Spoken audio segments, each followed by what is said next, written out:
Good afternoon and welcome to news updates here on ATU TV with me, Bright Buachi. Coming up, TUTAG ATU supports Mepe flood victims. Also, University of Cape Coast appoint first visually impaired law lecturer. We have details of these stories and more coming up shortly. Do stay with us.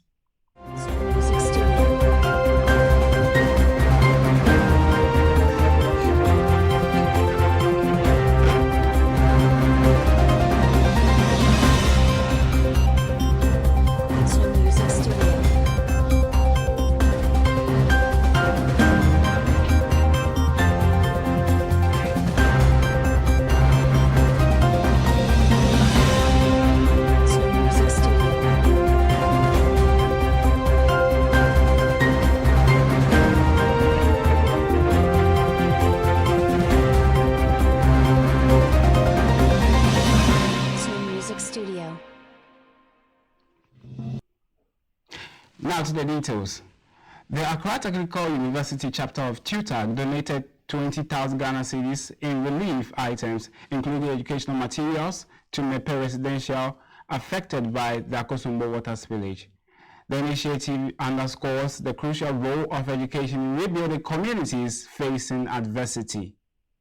The Accra Technical University Chapter of the Technical University Teachers Association of Ghana, TUTAG, has extended assistance to the residents of Mepe in the North Tongu district of the Volta Region following the Akosombo water spillage, recognizing the challenges, especially in education, brought about by the incident. TUTAG's ATU chapter provided relief items worth 20,000 Ghana cedis to alleviate the hardships faced by the community. TUTAG's donation included essential educational materials such as exercise books, school uniforms, school bags, and stationery, aiming to support the community's education revival. Mr. Hanson Obriyeboa, chairman of TUTAG ATU chapter, emphasized the association's commitment to helping Mepe recover and mentioned future plans for health screenings in the community. The initiative not only addresses immediate needs but also highlights the crucial role of education in rebuilding and empowering communities facing adversity. The University of Cape Coast appointed Carruthers Tete as its first visually impaired law lecturer. Despite losing his sight at age 11, he officially began teaching criminal law and the Ghana legal system in December 2023. Tete, who graduated with first-class degrees in English, history, and law, is admired for his expertise and lifelong commitment to advocating for the less privileged.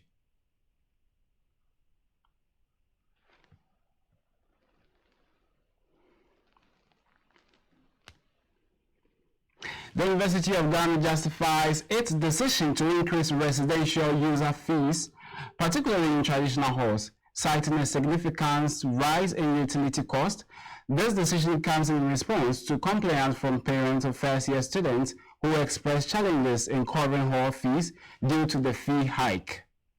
Within the University of Ghana, an institution embodying the nation's aspirations, a persistent challenge revolves around providing accommodation for its growing student population. Despite this ongoing struggle, the university administration has consistently worked to address accommodation issues, including constructing new hall facilities. A pivotal moment arose in the 2022-2023 academic year when the university introduced the in-out-out system to tackle accommodation shortages and integrate first-year students seamlessly. In the previous academic year, traditional hall fees were 1,500 Ghana cedis, marking a 60% increase.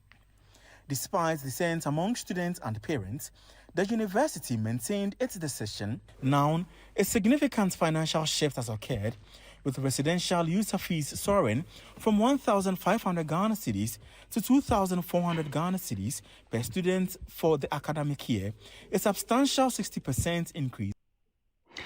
Dr. Margaret Amankwa Opoku, head of halls, explained that the increase is necessary to cover rising costs in maintaining halls and ensuring they remain in top-notch condition.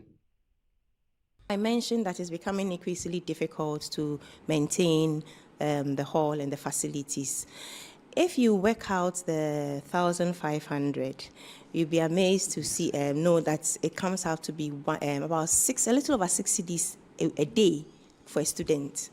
Yes, about 46 cedis a week, a little over 46 cedis, and that cannot be used to maintain the hall.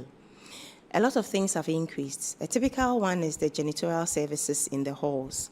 So Volta Hall, for example, we're paying about 13,000 cedis a month for janitorial services. It's gone up to 28,000 cedis, more than doubled. And other things have gone up. A lot of goods and services, price have increased in a lot of goods and services. So it became necessary for us to increase the residential user facility fees. That was head of halls for University of Ghana, Dr. Margaret Amankwa Poku. Now the Seventh-day Adventist Church is urging a shift from December 7th election date due to conflict with their Sabbath day. They have submitted petitions for a change to the first or second Tuesday of November for inclusivity, emphasizing the desire to avoid elections on religious days in Ghana. The church is also petitioning the Attorney General for a constitutional amendment, election timing restrictions. In 1996, Ghana, 7 December fell on a Saturday, and Adventists were torn between going to church and voting. Admittedly, religion and politics are two very passionate items. So when you ask somebody to choose either or, you create a problem if they want both. And that's why it's a problem for Seventh-day Adventists who vote. We are not a people who don't vote, we vote. And so we want to vote. So to have December 7, 2024 being a Saturday poses a big challenge to us, especially for those who do not want to go against their religious convictions and yet also want to vote for their candidates.